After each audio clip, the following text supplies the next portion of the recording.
The feeling of being abandoned in the most difficult moments of life. It is truly hard to express. I can still smell the smoke, the scent of burning leather and century-old paper.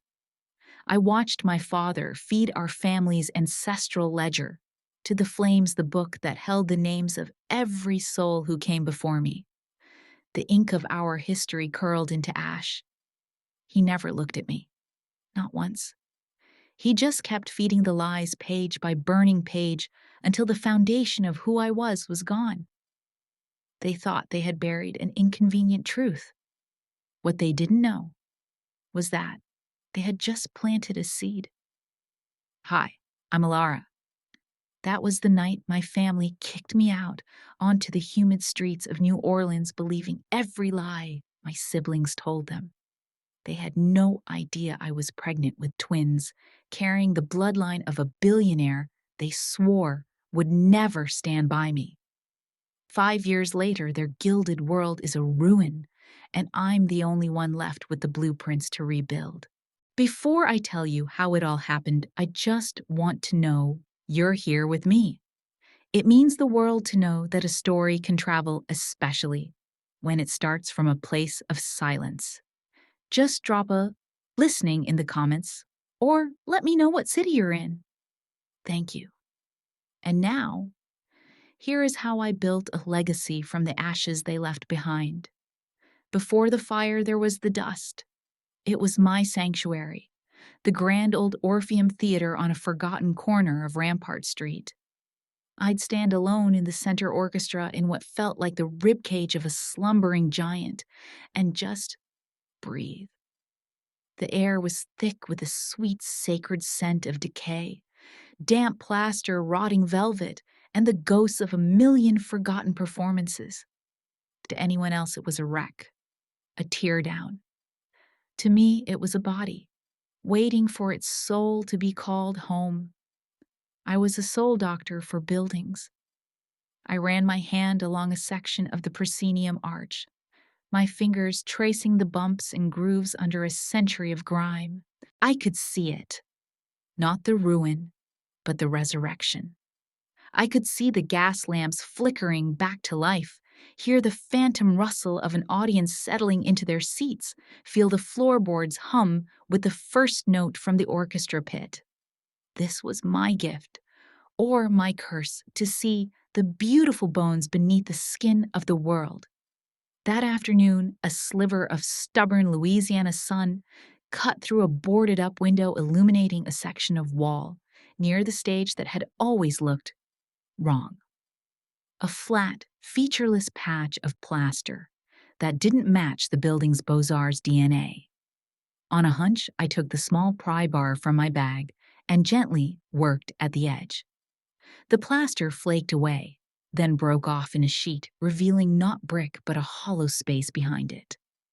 And inside, nestled in the dark, was a small, ornate medallion of hammered bronze, crafted in the shape of a magnolia blossom. My breath caught. It wasn't on any of the original blueprints. It wasn't in any of the city's historical records. It was a secret, a hidden signature from the architect, waiting 100 years to be found. I felt a tremor of discovery, a pure, unshareable joy. This was it. This was the key to proving the theater's unique artistic merit, the very thing that could save it from the wrecking ball. Then my phone buzzed, a violent intrusion in the sacred silence.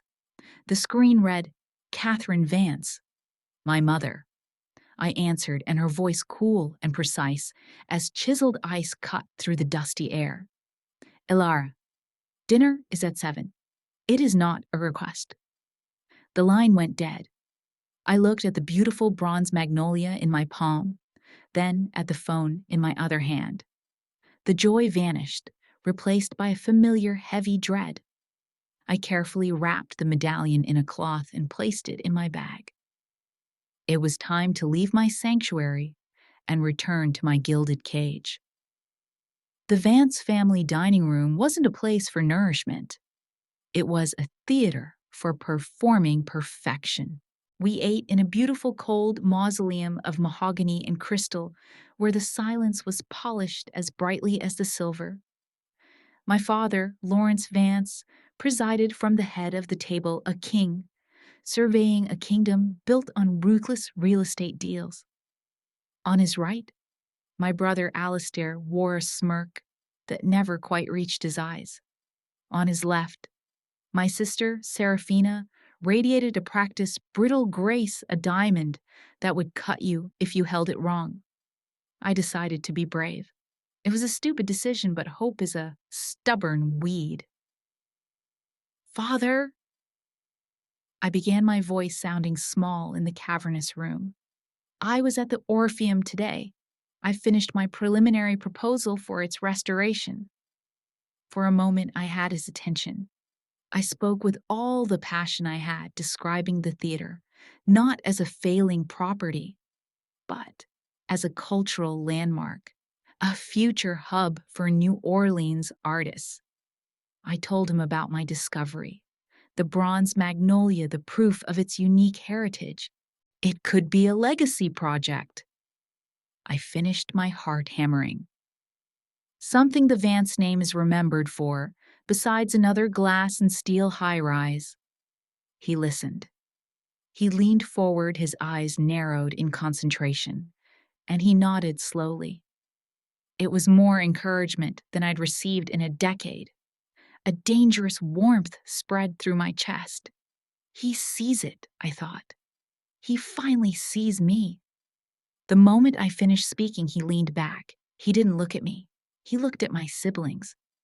A good idea, he said, his voice a low rumble of commerce.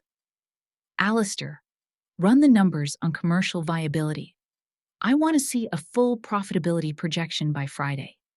Seraphina, you handle the branding, the PR. Spin it into something lucrative. Just like that, the soul I had offered him was stripped, priced, and put on the market. He had stolen my dream and handed its hollowed-out corpse to my tormentors. Seraphina gave me a razor-thin smile. Don't you worry, little sister, she purred. I'll make sure it looks stunning on Instagram. Alistair was already tapping on his phone. We'll have to optimize the space, of course. Get rid of all that sentimental, non-revenue generating plasterwork. The food on my plate tasted like ash. I had just handed them the weapon they would use to destroy the one thing I loved, and I had done it for a flicker of approval that was never really there. Later that night, I sat in my room, the silence a welcome relief. I pulled the locket from beneath my shirt. It was heavy silver and unadorned, a gift from my grandmère Geneviève. Opening it, I was transported back to her sun-drenched porch, the air smelling of jasmine and chicory coffee. I was 16. She had pressed it into my palm. The heart of a building is in its foundation, she'd whispered, her voice like rustling paper. The heart of a person is in their truth. Never let anyone pave it over. Share.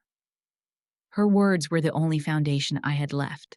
A week later, seeking refuge from my own family, I went to a small benefit for the city's Heritage Preservation Fund. It was a quiet affair filled with academics and historians, my people.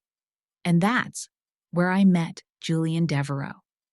I knew his name, of course. He was a tech billionaire, a name you saw in headlines about disruptive innovation, not dusty endowments. He seemed out of place. But when we spoke, he wasn't a billionaire. He was just a man who loved history.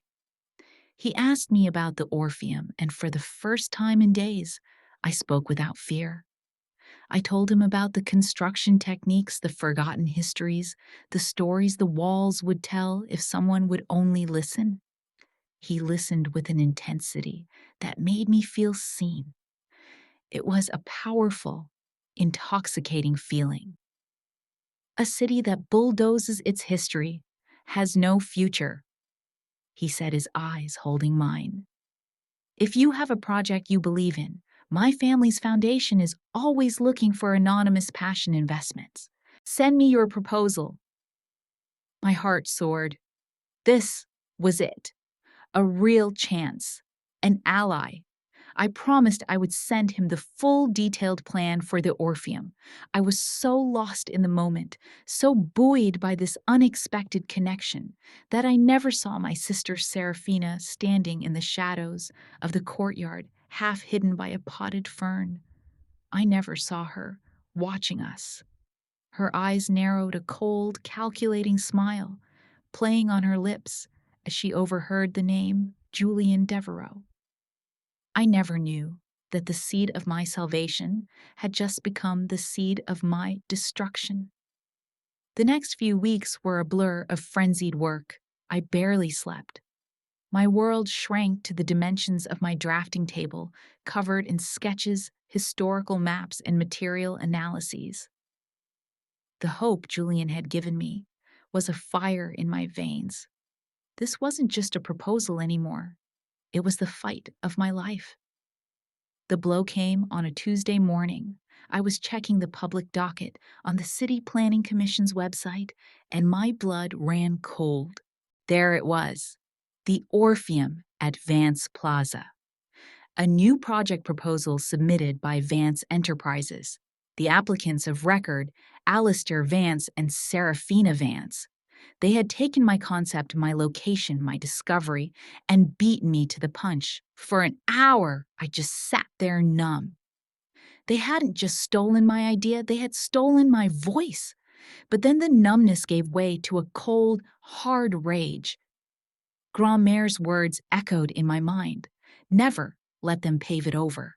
I would not be erased. I doubled my efforts. My plan wouldn't be a glossy corporate brochure like theirs. It would be a testament. I worked with a furious, meticulous passion, creating a document so detailed, so rooted in undeniable fact and artistic integrity, that it would make their proposal look like the cheap imitation it was. I would present it at the upcoming public hearing. I would expose them. The day before my deadline to submit an email landed in my inbox. The sender was the executive director of the Devereux Foundation. Ms. Vance, Mr. Devereux, was exceptionally impressed with the prospectus you sent. We believe your project has profound merit. He would like to schedule a formal meeting to discuss a significant investment at his earliest convenience. I printed the email, my hands shaking. This was it. This was the weapon I needed. It wasn't just my word against theirs anymore. I had the backing of Julian Devereux. Walking into that family meeting, into that public hearing, I wasn't an underdog. I was an architect with a powerful foundation at her back. For the first time in my life, I felt invincible. My father summoned me to his study an hour before we were meant to leave for the city council hearing. The room smelled of old leather and power. I walked in feeling confident, clutching the portfolio that held my life's work and the email from Julian's foundation. This was my moment to finally set things right. I was wrong. It was a trap. An execution. Alistair and Seraphina were already there, standing beside Father's massive oak desk. My mother, Catherine, sat in a wingback chair by the cold fireplace, her hands folded in her lap. Before I could speak, Seraphina burst into perfectly rehearsed sobs. "I can't believe you would do this to us, Ilara. To your own family." She threw a stack of printed emails onto the desk. I saw my name, the name of a rival real estate firm, and a string of fabricated messages discussing the sale of the Orpheum concept. She was planning to sell our project out from under us. Alistair said, his voice dripping with false disappointment. And I found withdrawals from the family trust account. Small amounts, untraceable. She was embezzling. It was a nightmare. The lies were coming so fast I couldn't breathe. I tried to speak to deny it, but my voice was a strangled whisper. Then came the final fatal blow. "And father?" Serafina said, her voice dropping to a conspiratorial hush. The worst part is, she faked her research. The historical documents she found to justify the project's importance. They're forgeries. She was trying to defraud us, and she was going to use that fraud to trick legitimate investors. She glanced at me with venom in her eyes. Like Julian Devereaux. That was it. The master stroke. They had twisted my greatest strength, my integrity, into my most unforgivable crime. I looked at my parents, pleading. "It's not true. None of it. Look at my work." "Enough!" My father roared, his face purple with rage. He believed them, instantly, without a single question.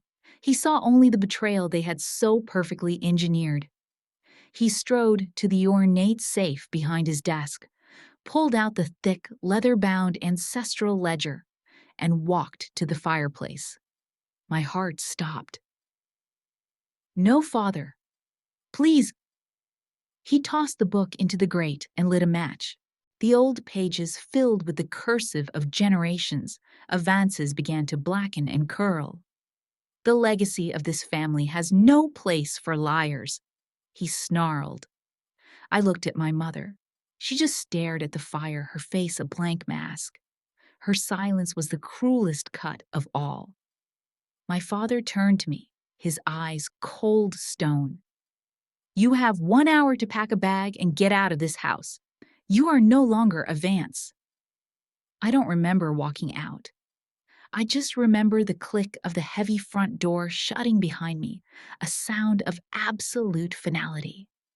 I was adrift in the New Orleans night, the fine mist of rain clinging to my face like a second skin. An hour later, I was checking into a grimy motel off the interstate, the kind of place where hope goes to die. The room smelled of bleach and despair. I sat on the edge of the lumpy bed for hours, the silence roaring in my ears. Then a wave of nausea, sharp and unfamiliar, washed over me. It was followed by a sudden chilling realization. My period was late. My movements were robotic. I walked to the 24-hour pharmacy down the block, bought a test, and returned to the sickly yellow light of the motel bathroom. I watched the 2 pink lines appear on the plastic stick. 2. Undeniable. I wasn't just alone, homeless, and disowned. I was pregnant. A hysterical laugh bubbled up in my throat, but it came out as a sob. I was carrying 2 tiny lives into a future that had just been burned to the ground. Desperation was a physical weight pressing me down. Sometime near dawn, a knock came at the door. Sharp, steady. My first thought was that my father had sent someone to make sure I was gone. I opened it, ready for another fight. It was Julian Devereaux. He stood there in the dreary motel hallway, looking entirely out of place, his expression unreadable. For a single, insane moment, I thought he was my salvation. A hand reaching down into the darkness, but his eyes weren't filled with pity. They were filled with an intense, piercing scrutiny. He looked past me into the sad little room, then back at my face. "I heard what your family said at the city hearing this afternoon," he said, his voice quiet but heavy. "That you're a fraud, that your entire Orpheum project is built on lies. I didn't come here because I believe them. I came here to hear the truth from you." He took a step closer, the space between us, charged with the weight of my entire future. "So, Elara Vance, tell me who you are." His question hung in the stale motel air between us, a weight heavier than all my grief. "Tell me who you are." He wasn't offering a lifeline. He was demanding a reason to. Tears would have been an admission of guilt. Pleading would have been a confession of weakness. So I did the only thing I had left to do. I acted. I knelt on the threadbare carpet, unzipped my duffel bag, and carefully unpacked its contents. It was a messy, chaotic collection, but it was my truth. I laid out my worn sketchbook, its pages filled with frantic late-night drawings of the Orpheum's hidden details.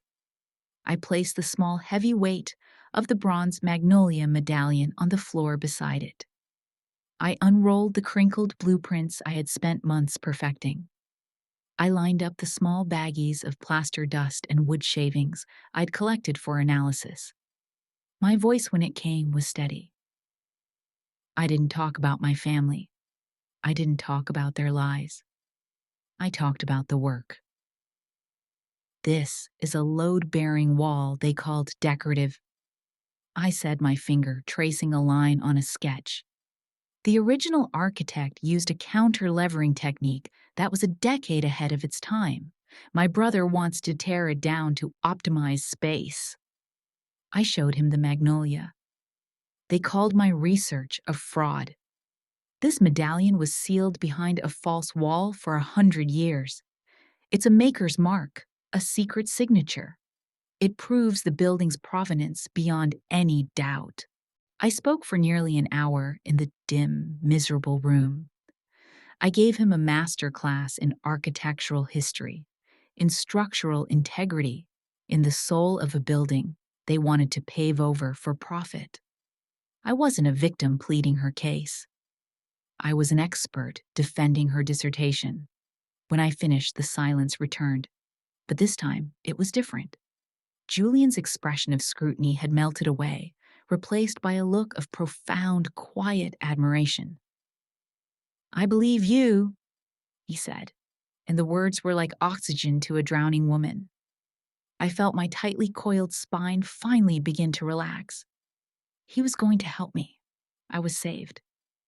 "I'm going to help you," he continued, and I let out a breath I didn't know I'd been holding. Then he held up a hand. "But it's not that simple." The hope in my chest froze. "What do you mean?" "My family's foundation, the one I told you about, has a long-standing strategic partnership with Vance Enterprises." He explained, his voice turning pragmatic. "There are contracts, non-compete clauses, a financial entanglement that goes back years. If I publicly fund a project in direct opposition to them, especially with you at the helm, while they're accusing you of fraud, they'll sue us into the next decade. It would be a catastrophic breach." He saw the hope drain from my face and knelt in front of me. "I can give you a home. I can make sure you and the baby are safe and provided for, personally, but professionally on the battlefield where this matters most. My hands are tied, Ilara. I can't write you a check to fight them." And just like that, I was pulled from the ocean only to be left stranded on a deserted shore. I was safe, but I was still utterly alone in the war that mattered. 7 months later, I was a ghost. Julian had been true to his word. He'd moved me into a small private apartment in the Garden District, a quiet sanctuary hidden behind a curtain of overgrown jasmine. And in that sanctuary, I had given birth to August and Aurelia, my beautiful, perfect twins. They were my new foundation, the twin pillars of my resolve. But I was still a ghost. The name Ilara Vance was poison in New Orleans. So I created a new one, Helena Mason. Helena Mason had no family, no history. She was just a website, a portfolio of my university projects scrubbed of my name. She was a whisper. Under that name, I started to work. I took the jobs no one else wanted, the small, thankless tasks of a city determined to forget its own decay. I meticulously restored the crumbling iron lace of a French Quarter balcony. I coaxed a forgotten fountain in a private courtyard back to life, its gentle splashing a balm to my frayed nerves. I worked quietly, was paid in cash, and slowly, A new reputation began to form in the city's artisan circles. The ghost architect, who did flawless, historically perfect work. Then came the breakthrough, or so I thought. An email addressed to Helena Mason, a new boutique hotel in a converted Creole townhouse, needed a historical consultant for its facade restoration. The project was significant. The pay was more money than I'd seen in a year, and the work was exactly what I was born to do. It felt like the universe was finally throwing me a line. I took the job. I poured my heart into it, grateful for the chance to work on something of scale again.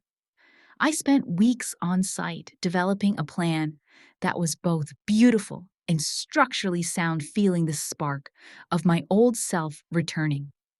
I didn't know that every sketch I made, every note I took, was being reported back to its true secret owner. The project was a subsidiary of Vance Enterprises. Alistair and Serafina had set the entire thing up. It wasn't a lifeline. It was a beautifully baited trap. The project was my masterpiece of subtlety. The hotel's facade had a series of ornate but fragile archways. My solution for reinforcing them was innovative, a system of interior steel tendons, completely invisible from the outside, that would bear the load without disturbing a single piece of the original plasterwork. I was proud. I was back. The day of the preliminary structural inspection, I stood across the street watching. Everything looked perfect. Then I saw it. A slight, almost imperceptible sag in the main archway. A spider web of hairline cracks appeared in the new plaster. It wasn't a catastrophic failure, but it was a failure nonetheless. Visible. Public. The contractor, a man who had been nothing but cooperative, immediately started shaking his head, pointing to my blueprints. "The design was flawed," he said loudly to the site manager. "Too delicate. I warned her." I knew in my gut it was sabotage. The implementation had been deliberately flawed, but I had no proof. I was just the ghost architect. My word against a respected local contractor. Within days, the whispers started. Serafina's work, no doubt.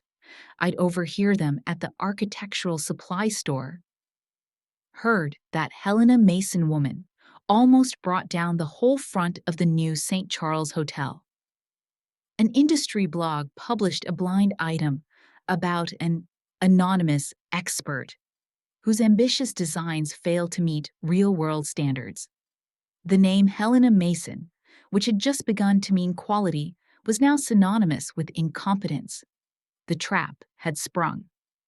They hadn't just sabotaged a building. They had sabotaged my return to the world. When I told Julian, his jaw tightened.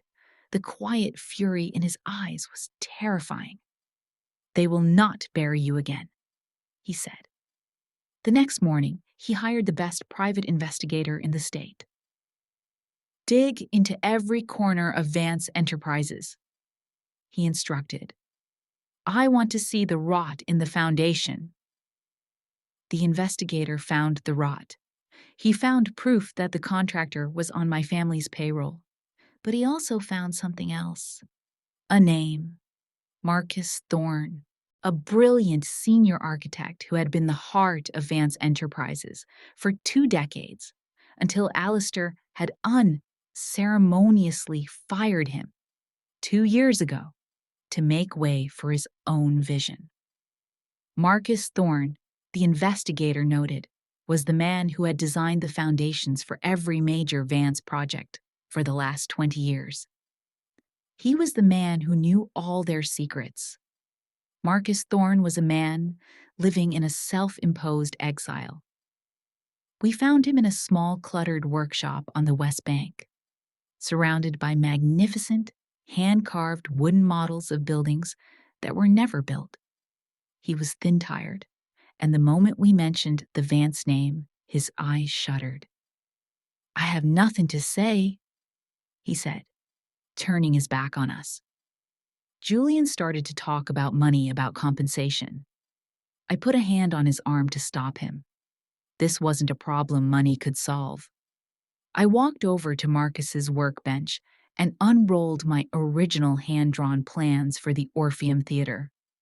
I didn't speak of revenge or justice. I spoke about the architecture. I pointed out the hidden structural systems, the forgotten artistic details. I spoke to him not as a potential witness, but as a fellow creator. He slowly turned around. He looked at my drawings, his long, thin fingers tracing the lines in the air above the paper. He saw the passion. He saw the integrity. He saw the artist they had tried to crush, and in me, he saw a reflection of the man he used to be. "They're fools," he whispered, his voice hoarse. "They had a masterpiece in their hands and didn't even know it." He looked up at me, and the light was back in his eyes. "They want to build their own version, you know." He walked over to a locked flat file and pulled out a set of blueprints. "This is their plan," he said, spreading it out.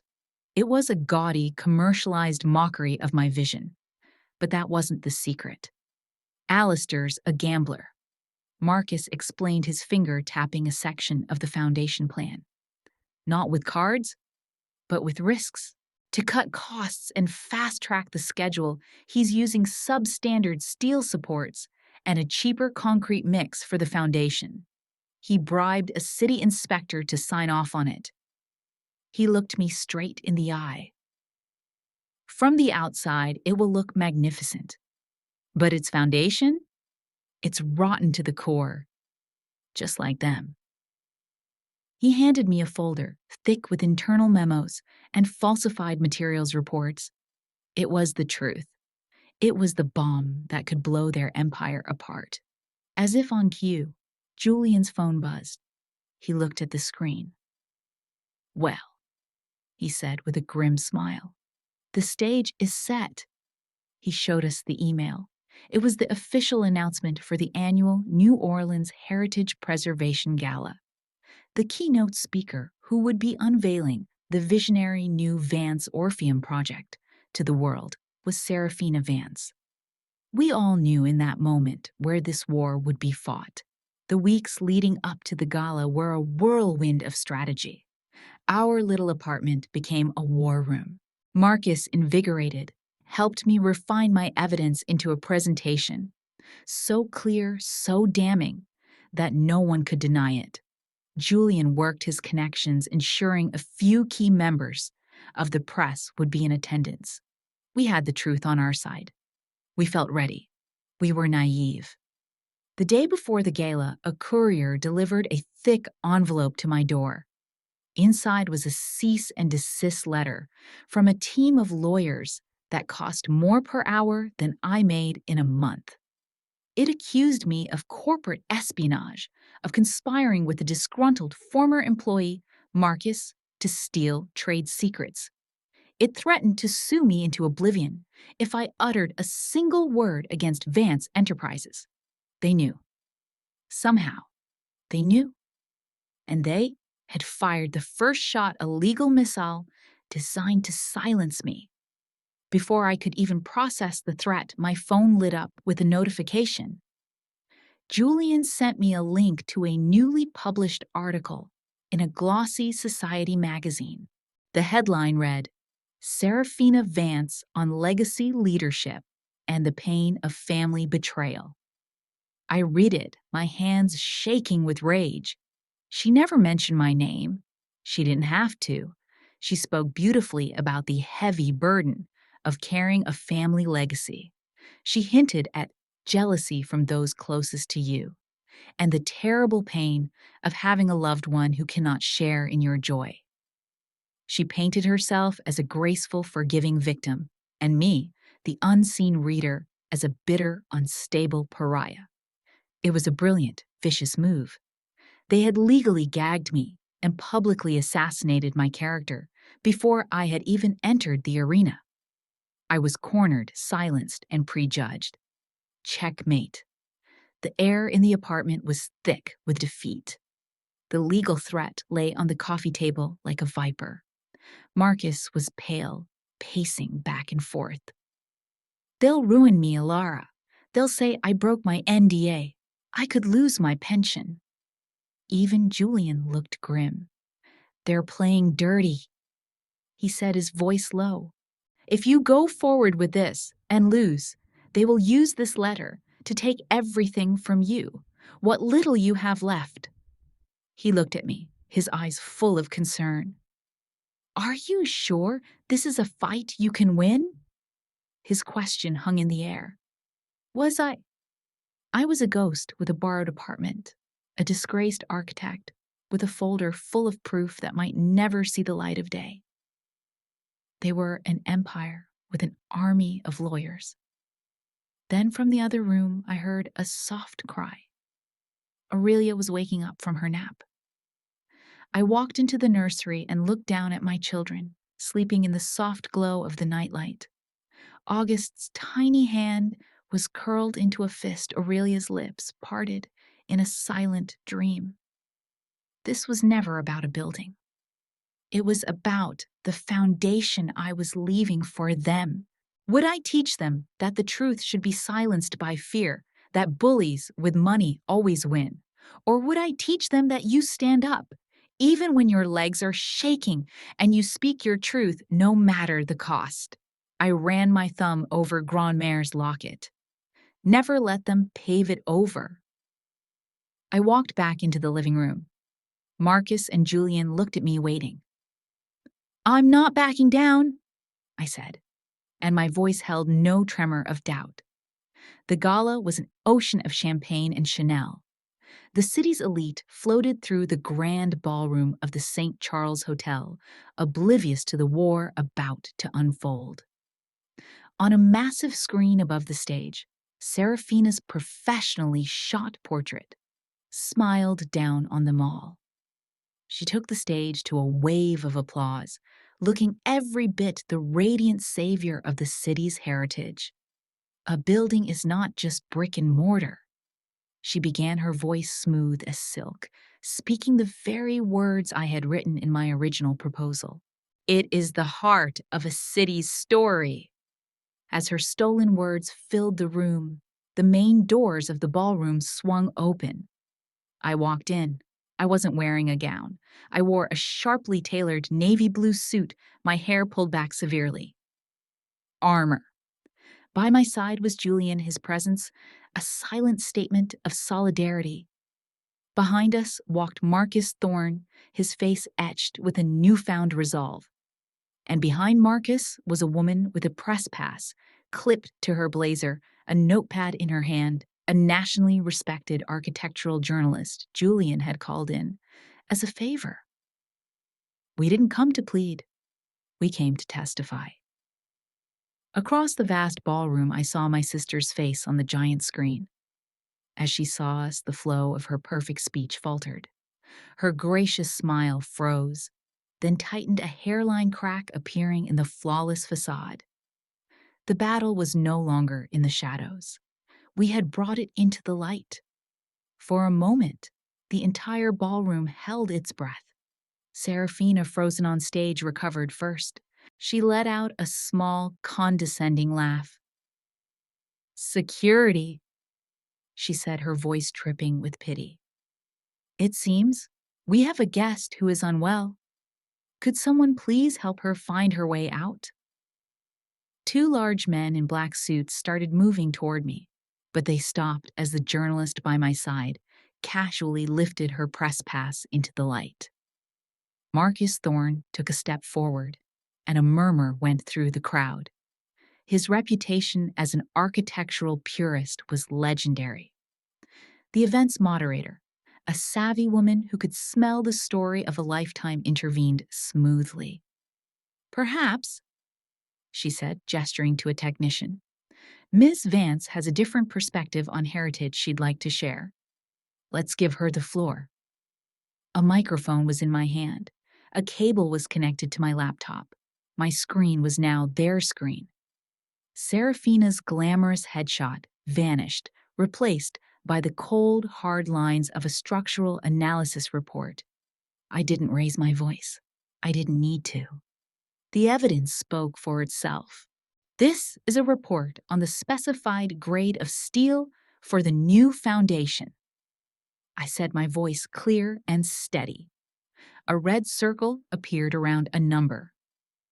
And this is the substandard grade Vance Enterprises actually ordered. The screen changed. A scanned copy of a falsified inspection permit, signed and dated. Then another slide, internal cost-cutting memos from Alistair. The whispers in the room grew louder. I clicked to my final slide. A legacy cannot be built on lies. I said, my voice echoing slightly in the vast room. And it certainly can't stand on a fraudulent foundation. Serafina was chalk white. The crowd was turning on her. Just as I thought it was over, another figure ascended the stage. My mother. Catherine Vance walked to the podium, her hands trembling, and for a wild, insane second, I thought she had come to defend me. She took the microphone. She looked out at the sea of judging faces, her own filled with a calculated, theatrical pain. "Ladies and gentlemen," she began, her voice cracking perfectly. "Please, I beg you forgive my daughter, Ilara. This is a private family matter, a tragic cry for help from a soul in deep turmoil." The room fell silent. She wasn't denying the evidence. She was denying my sanity. She was painting me as a madwoman, a jealous hysteric, turning my professional takedown into a pathetic public spectacle of family dysfunction. It was her final and cruelest act of betrayal. She wasn't just letting them burn my legacy. She was trying to burn me with it. Her gamble failed spectacularly. There was no applause, no sympathetic murmur. There was only a vast, uncomfortable silence. In that room full of sharks, they recognized the scent of a predator turning on its own young. Her cold, clinical dismissal of my evidence, paired with my calm, factual presentation, didn't make me look unstable. It made my family look monstrous. Then it began. A quiet, polite exodus. A major bank president was the first to stand, giving a curt nod to his wife before walking out. An elderly woman who chaired the city's biggest arts endowment followed. Soon, it was a steady stream of the city's power and influence, all silently walking away from the toxicity that was now the Vance name. The Vance Orpheum project died right there under the ballroom lights. By morning, it was a firestorm. The journalist's article was the headline on every major news outlet. "Legacy of Lies Vance Empire Faces. Fraud Allegations After Dramatic Gala Showdown." My name was cleared in the court of public opinion. The official court was next. The city council launched a full-scale investigation. A few days later, my phone rang. It was an unknown number. "Ilara," the voice said. It was Alistair. He didn't apologize. He didn't ask how I was. He made a proposition. "Listen, Serafina went too far. This is her mess. I'll testify. I'll give them everything they need to put this all on her. All you have to do is tell the investigators I was misled, and when you get the Orpheum project back, you cut me in. We're still Vances. We can rebuild this."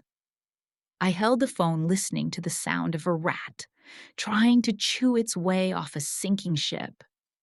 He was willing to sacrifice our sister to save himself. "Thank you for your candor, Alistair," I said, my voice perfectly neutral. I pressed the end call button on my phone's screen recording app. The city council hearing was a formal, sterile affair compared to the drama of the gala. My family arrived with a team of high-priced lawyers who tried to bury the proceedings in technical jargon and motions to dismiss. When it was my turn to give a final statement, I didn't present any new technical data. I simply asked the clerk to play the audio file from my phone. Alistair's voice, tinny and craven, filled the chamber, offering to sell out our sister for a piece of the pie. A wave of disgust rippled through the room. Then I took out my grandmère Genevieve's locket. I held it up. My family's lawyers will tell you this is about contracts and proprietary data, I said to the council members. But this is about a pattern, a lifetime of it. I told them the simple story of the locket, how it was promised to me, a symbol of integrity, and how my sister tried to claim it as her own through a public lie. The fraud in the Orpheum's foundation wasn't the first time they tried to steal a legacy. I concluded. It was just the biggest. It was over. The Vance Orpheum project was officially terminated. The family was hit with crippling fines and became the subject of a federal fraud investigation. The rights to restore the Orpheum Theater were put back up for public bid. 6 months later, the results of the bid were announced. My small new firm, Vance Restoration, won. We won against 2 larger, more established companies. We won because our plan was better. It was always better. I had won back my dream not through default or revenge, but through undeniable merit. A year after the gala, my world was a symphony of creation. My office in a beautifully restored warehouse was buzzing with draftsmen and historians. The Orpheum site was alive with the sounds of careful, respectful work. One afternoon, my assistant told me I had visitors. Lawrence and Catherine Vance stood in the lobby looking small and out-of-place ghosts in the vibrant world I had built. They didn't apologize. They begged. Ilara.